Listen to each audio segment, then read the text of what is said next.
Hey guys, this is your Solo Viajero and welcome to my channel. Wala nang paligoy-ligoy pa, isasama ko na kayo. Lilipad tayo papuntang Ho Chi Minh City, Vietnam.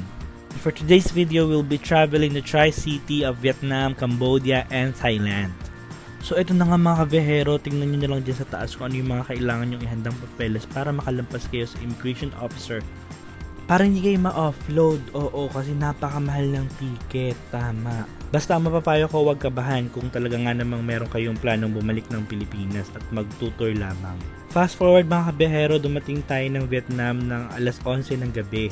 Dahil na-delay nga tayo ng almost 1 hour sa ating flight. Shout out Cebu Pacific! At pagbaba nga natin ng Ho Chi Minh International Airport ay talaga nga namang napakadaming nag-aalok ng Grab or taxi. Pero para iwas budol, nag-book tayo ng sarili nating Grab. At dumating naman agad si Manong driver matapos ang 5 to 10 minutes natin naghihintay. Kailangan nyo lang malaman kung saan yung tamang Grab pick-up point paglabas nyo ng airport. And guys, don't forget na magpapalit ng inyong pera into Vietnamese dong para hindi nyo ma-miss din ang pagkakataong maging instant millionaryo. Kaya naman, ayan, kung makikita nyo, ayun akong 4 million dyan. Huyo kayo sa akin, talaga nga naman. Room tour tayo mga kabiyahero. Meron tayong superior na bed. We also have chairs. The vanity mirror. Meron silang patsaa. Tubig. May fridge. And the CR.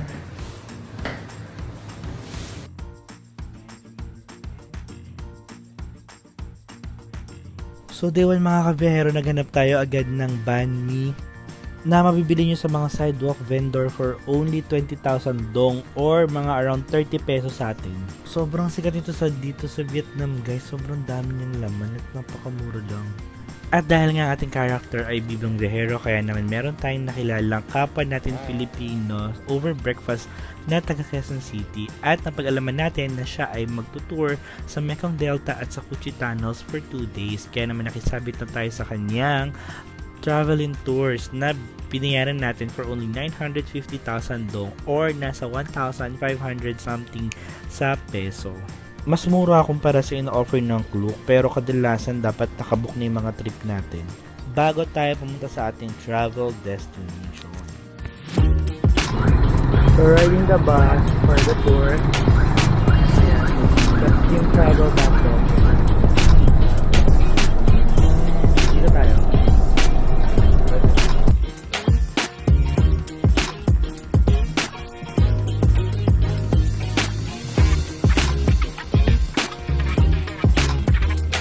After almost 2 hours na travel via bus ay nakarating na rin tayo sa ating first stop na Vinh Trang Temple kung saan makikita natin dyan ang past, future at saka present Buddha.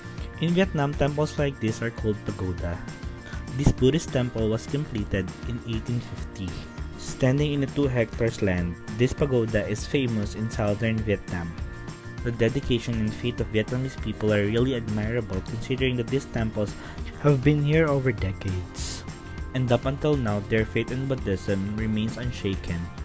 Kaya naglakad-lakad muna tayo to appreciate kung anong meron sa Buddhist temple na to. At buti na lang talaga meron tayong nakilalang Pinoy kaya meron tayong napag-videos. And after that, dumiretso na tayo sa port kung saan sasakay tayo ng bangka patungo sa mga isla na kasama sa tour. Kung makikita nyo, ito yung ilog na nagkakonekta sa mga isla na pupuntahan natin. Grabe lang din yung init guys, kaya magbakon kayo ng hayong. Grabe lang din yung haba ng Mekong River mga kabiyahero that flows through the 6 countries of China, Myanmar, Laos, Cambodia, Thailand, and Vietnam.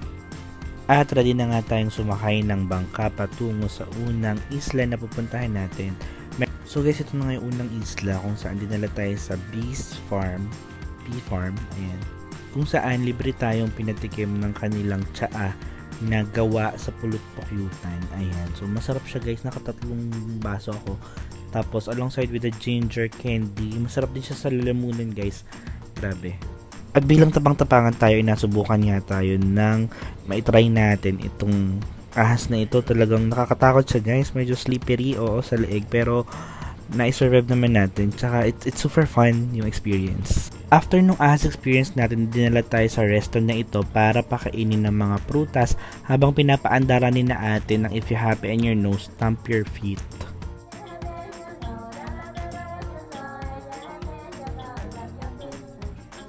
After that mga kabihero, ito na nga ang highlight na ating day 1 tour kung saan sumakay na tayo ng bangka patungo sa Mekong Delta River at talagang napakaganda ng experience. So ayun na nga guys, nakasakay na tayo ng bangka at na-experience natin ang Mekong Delta River boat ride papuntang Puerto Galera. Charot!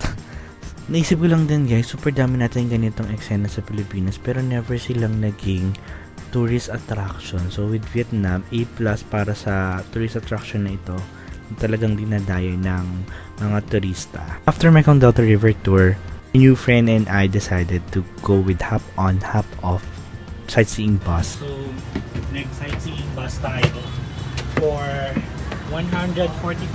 Saan tayo? Dito na lang. Dito sa likod para pag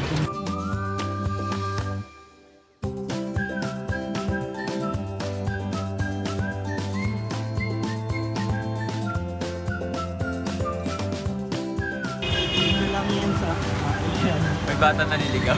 Naliligaw. Dito yan sa tapat ng Ho Chi Minh City Opera House. So, pag nag-grab ride kayo, so kaluluwa nyo na lang yung iiwan. Gangster silang lahat dito.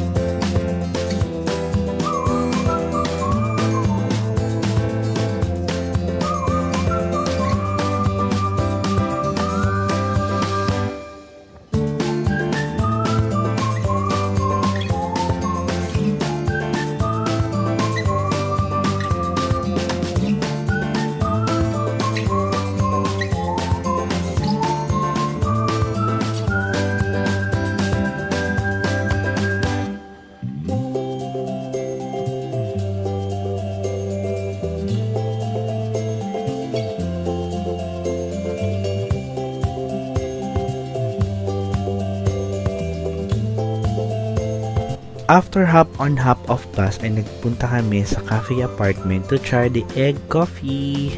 For only 55,000 dong or 125 pesos. Grabe hindi sa pagiging OA pero ang sarap ng egg coffee, grabe. Tapos yung friend ko ang in-order niya yung coconut coffee. At sa cafe apartment ay talagang nakakilala ulit kami ng another Filipino from Rizal naman. Ayan si Ate Ellie. Shout out Ate Ellie. So mga kabiyahero, ito pala yung view from 21 grams coffee shop sa cafe apartment. Ayan. After coffee ay dumiretso na kami sa kilalang Buivien Walking Street kung saan makita nyo na sobrang liwanag at sobrang alive ng street na ito. This is their own version of Khao San Road sa Thailand at Pub Street naman sa Cambodia. In fairness guys, sobrang lawak niya. Medyo nahirapan kami humanap ng spot kung saan pwede kami uminom ng tahimik at payapa. Kaya naman, nagikot-kot muna kami hanggang sa makita namin ang coffee shop na ito nag-offer ng cocktail drinks. Kaya naman, nagsatulo na kami agad at nagkwentuhan habang nag-chill lang at pinapanood ang mga tao sa baba. Sobrang sarap lang guys sa feeling na maka-meet kayo ng panibagong tao na gusto rin mag-travel sa iba't ibang lugar sa mundo at bagong experience and eventually maging kaibigan nyo sila.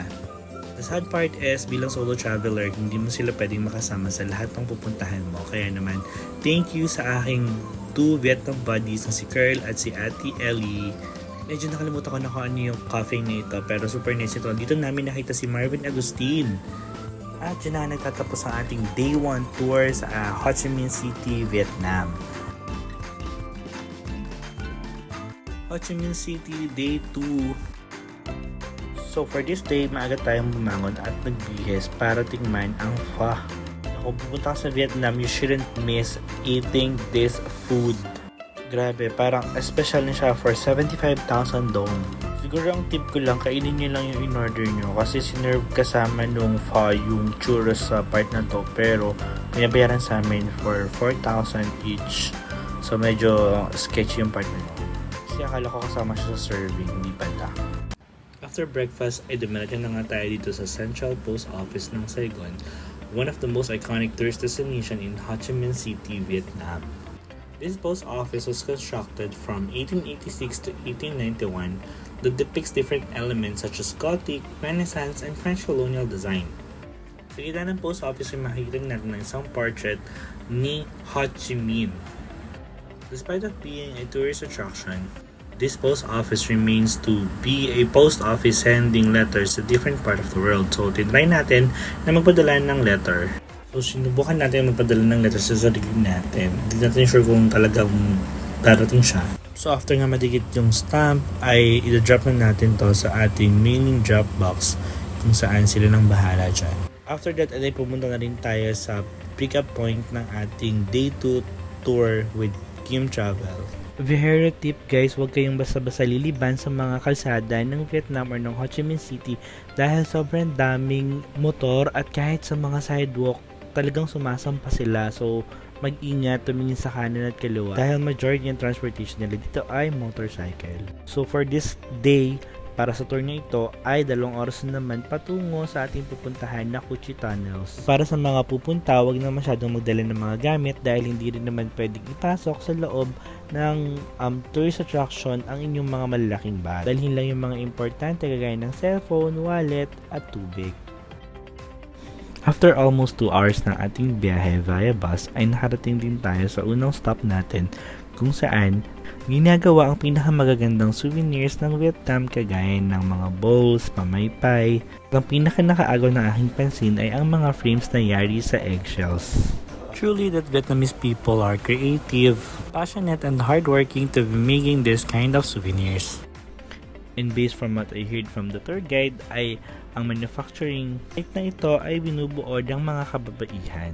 Vietnam has really so much to offer from food, people, travel destinations, and of course, their values as Vietnamese. After almost 1 hour, ay nagtungo na kami sa Cu Chi Tunnels. Cu Chi Tunnels speaks volume about how Southern Vietnam survived the Vietnamese War against Northern Vietnam and its ally, the Americas.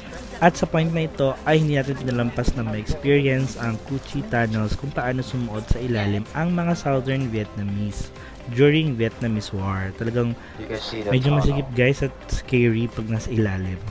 Pero after few seconds ay lalabas ka rin dahil ito try naman ng mga susunod na tourist ang Cu Chi Tunnel nito. Mampa Boyd!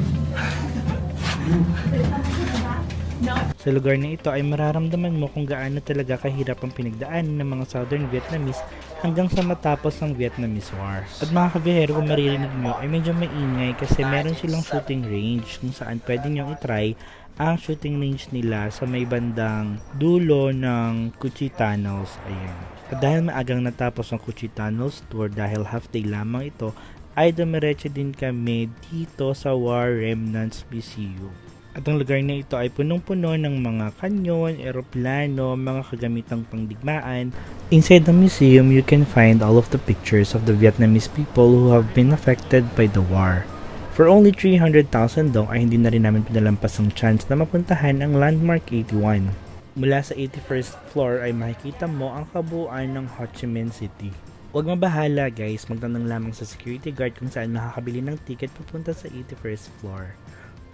Actually, 3 floor siya, 79, 80, and 81. Pero so far, pinakamaganda ang view sa 81st floor. At nag-decide nga kami na dito palipasin ng araw hanggang sa gumabi ng bahagya bago kami tuluyang pumunta sa aming sunod na destination na Ben Thanh Market. Kung saan ay bibili kami ng mga pasalubong at para na rin mag-dinner. Kasama si Ate Ellie pa rin at ang ating friend na si Curl. Grabe guys, sobrang ganda ng view sa Landmark 81. Sayang lang din namin naabot yung sunset, pero all in all ay sulit pa rin yung experience. At sa kataas niya ng Landmark 81 ay umimote na rin tayo bilang birthday natin nung nakaraang March. So birthday celebration na rin to. Ayan. Unfortunately guys, hindi yan namin naabutan na bukas ang Ben Thanh Market, kaya after namin mag-dinner sa malapit sa Ben Thanh Market ay naglakad na rin kami patungo sa cafe apartment. Sa araw na yun ay hindi lang ako ang nagsiselebrate ng birthday dahil sa mismong araw ay birthday ni Ate Ellie. Shoutout sa Lemon 8 Cafe sa cafe apartment, talagang napakabait ng kanilang staff. And masarap din yung coffee together with the cake. Ho Chi Minh City, Day 3. Dahil maaga nga ang ating bus papuntang Cambodia, ay mas inagahan natin para hindi natin ma-miss na mapuntahan ang Pink Church sa District 3 ng Ho Chi Minh City. Sarado ito kaya hindi tayo nagkaroon ng pagkakataon na mag-picture-picture sa loob. Kaya naman pinicturean na lang natin ang Pink Church mula sa labas. At exactly 9 AM ay nasa terminal na tayo ng Giant Ibis kung saan dadalhin tayo patungo sa Cambodia. So ganito ang itsura ng bus na sasakyan natin mula Vietnam papunta sa Phnom Penh, Cambodia for 880,000 dong or 2,019 pesos. Guys, sa Giant Ibis meron silang sasakyan sa ilalim. So kailangan nyo lang hanapin. Ayan, so ito siya. Meron silang patubig at pa-croissant. I guess na lang muna lahat para sa ating Vietnam tour at tutok sa ating video number 2 para sa ating pag-cross ng Cambodia. Bye-bye!